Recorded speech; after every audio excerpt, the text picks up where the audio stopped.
एक मनुष्य ए ते बी या दोन ठिकाणातील अंतर जाताना ताशी 10 किलोमीटर वेगाने व येताना ताशी 8 किलोमीटर वेगाने पूर्ण करतो, तर त्याचा सरासरी वेग किती? इथे आपण त्या मनुष्याचा जातानाचा वेग S1 बरोबर 10 किलोमीटर प्रति तास, तर येतानाचा वेग S2 बरोबर 8 किलोमीटर प्रति तास मानूया. इथे दोन्ही ठिकाणामधील अंतर हे समान आहे व त्याचा जातानाचा व येतानाचा वेग हा वेगवेगळा आहे. म्हणून आपण सरासरी वेग काढण्यासाठी सरासरी वेग बरोबर 2S1 गुणिले S2 भागिले S1 प्लस S2 या सूत्राचा वापर करतो.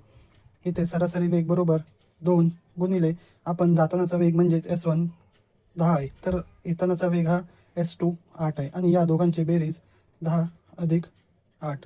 इथे 2 गुणिले 10 गुणिले 8 भागिले 18 160 भागिले 18 बरोबर 8.88 किलोमीटर पर हवर येतो. म्हणून त्यांचा सरासरी वेग हा 9 किलोमीटर प्रति तासपेक्षा कमी आहे.